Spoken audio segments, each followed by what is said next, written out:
আমি NM sir playful physics চ্যানেলে 2025 সালের আমি এবারে ফিজিক্যাল সায়েন্সের খ বিভাগটা বলছি। দেখো এই যে খ বিভাগ 2025 সালের খ বিভাগ অর্থাৎ দুইয়ের দাগে যে কোশ্চেনগুলি পড়ে 1 নম্বরের কোশ্চেন, সেগুলো হচ্ছে তোমার 2.1 দেখো 2.1 এসটিপিতে 16 গ্রাম অক্সিজেন গ্যাসে উপস্থিত অণুর সংখ্যা। এবার এসটিপিতে 16 গ্রাম অক্সিজেন, 32 গ্রাম মানে আমরা জানি এসটিপিতে 1 মোল পরিমাণ গ্যাসের অণুর সংখ্যা কত হয়? অ্যাভোগাড্রোর সংখ্যা Na বা 6.022 × 10⁻23। তাহলে 16 গ্রামে কবে 32-এর অর্ধেক, অতএব অ্যাভোগাড্রোর সংখ্যা y2 অর্থাৎ 3.011 10⁻23T। 2.2 নিচের বিবৃতি সত্য না মিথ্যা বলো। লোহার দেখো দৈর্ঘ্য প্রসারণ গুণাঙ্ক মানে আলফা, এই যে 1.2 × 10⁻5 পার ডিগ্রি সেন্টিগ্রেড হলে লোহার আয়তন প্রসারণ গুণাঙ্ক 3.6 এত দিয়েছে। এই সম্পর্কে আমরা কি জানি? আলফা = কি? β/2 γ/3। তার মানে গামার সঙ্গে রিলেশান, আয়তন প্রসারণ গুণাঙ্ক গামা সমান 3 আলফা। আলফার মান দিয়ে গুণ করে দাও, দেখো এইটা চলে আসছে, অতএব সত্য। আচ্ছা, এবারে বলছি watt per metre per kelvin. এইটা দেখো কোন ভৌত রেশাকে? আমরা জানি তাপ পরিবাহিতাঙ্ক কে। এই যে রিলেশানটা Q = Ka θ2 - θ1 × T/D, সবগুলো আমরা জানি। দেখো এর থেকে তুমি ইজিলি কে বার করে নিতে পারবে, এই মাত্রা বা অনেকের মুখস্থ আছে। বিবর্ধক কাজরূপে কোন ধরনের লেন্স ব্যবহৃত হয়? উত্তল লেন্সে। ওই যে দেখবে আমরা কাগজ পোড়াই যে লেন্সে, উত্তল লেন্সের বক্রতা আলোক কেন্দ্র এবং ফোকাসের মধ্যে কোনো বস্তু রাখলেই বড় আকারের সৎ প্রতিবিম্ব তৈরি হবে। 2.4 আলোক রশ্মি প্রতিসরণের সময় আপতন কোণের কোন মানের জন্য স্নেলের সূত্রটি প্রযোজ্য নয়? দেখো এইভাবে লিখেছি, সোজা যদি লম্বভাবে পড়ে অর্থাৎ লম্বের সঙ্গে অ্যাঙ্গেল 0, তার মানে I = 0 হলে সোজা বেরিয়ে চলে যায়, অর্থাৎ সেক্ষেত্রে প্রতিসরণই হয় না, বাঁকেই আসে না, তার তো আবার মিউ তার মানে আসছে না। 2.5 বর্তমানে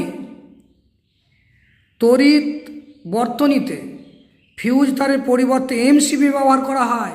আগের মতো আসে তার গলে যে কেটে যাওয়ার ব্যাপার নয়, বেশ মানে ভোল্টেজ বাড়লে নিচে নেমে যাবে, আবার ওকে তুলে দাও আগের অবস্থায় চলে আসবে। 220 ভোল্ট 100 ওয়াট বাল্বের রোধ কত? P = V²/R। R = তাহলে P²/V। P এখানে কত? 220 × 220/100 করলে দেখো 484 হচ্ছে, দুটো শূন্য কেটে গেল, 22 × 22 484 ওহম। এবার আসছি তেজস্ক্রিয়তার SI একক বেকারেল, সব মুখস্থ অনেক ছেলে সবারই। 292 235 একটি বিটা কণা বেরিয়ে গেলে পারমাণবিক সংখ্যা 1 বেড়ে যাবে। বিটা কণা মানে একটি নিউক্লিয়াসের মধ্যে নিউট্রন ভেঙে প্রোটন প্লাস ইলেকট্রন, ওইটাই বিটা কণা আকারে বেরিয়ে আসে, এই যে ইলেকট্রনটা। তাহলে তাকে এক্সট্রা উদ্বৃত্ত প্রোটন হয়ে গেল, প্রোটন সংখ্যা 1 বেড়ে যায় বলে পারমাণবিক সংখ্যা 1 বেড়ে যাবে, হ্যাঁ, জেড বেড়ে যাবে। এবারে 2.8 দেখো এই যে কলামটা আছে, একটা করে তো কলাম থাকে। জার্মান সিলভার, এই যে ডি নিকেলে থাকে, জার্মান সিলভার সংকর ধাতু, তাতে নিকেল থাকে, জার্মান সিলভার সংকর ধাতুতে নিকেল থাকে। ইউরেনিয়ামোত্তর মৌল প্লুটোনিয়াম, এই যে PuC।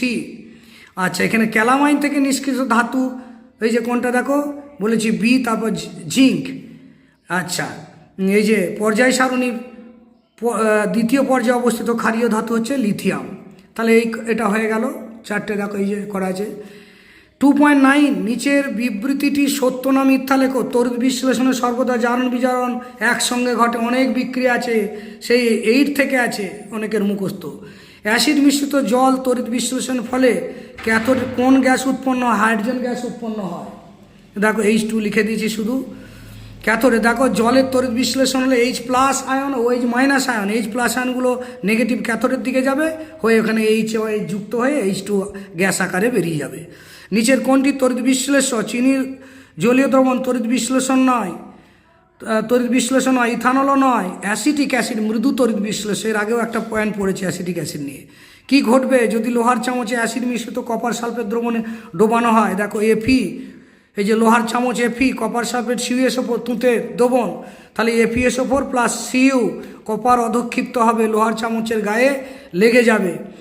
আচ্ছা, হেবার পদ্ধতিতে অ্যামোনিয়া প্রস্তুতির জন্য ধাতুটির অনুঘটক হিসাবে কাজ করে কে? লৌহচূর্ণ। এবার CaC2 calcium carbide CaC2 plus নাইট্রোজেনের বিক্রিয়ায় CaNCN অথবা NCN প্লাস সি, একে একত্রে নাইট্রোলিম বলে, এটা সার হিসাবে ব্যবহার হয়।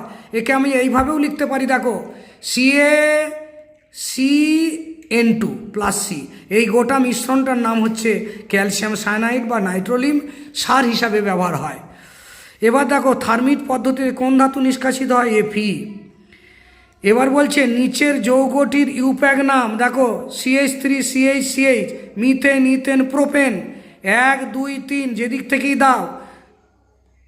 থেকেই দাও 2 নম্বরে দেখো 1 2 3, এধার থেকেও নাম্বারিং করলে 1 2 3, অতএব 2 ব্রোমো প্রোপেন ইউপ্যাক নাম। এ একটা অবস্থান ঘটিত আইসোমারিজম বা সমবায়তার উদাহরণ দাও। দেখো C3H7OH, অনেক বই আছে, বেশিরভাগ বইয়েতেই দেখবে, পাঠ্যপুস্তকে আছে। এটাকে আমরা এইভাবে সাজাতে পারি, CH3 CH2 CH2 বলে এখানে OH দিচ্ছি, দেখো একটা বন্ড দিয়ে, তাহলে OH এর পজিশন আলাদা, একে বলছে N প্রোপাইল অ্যালকোহল।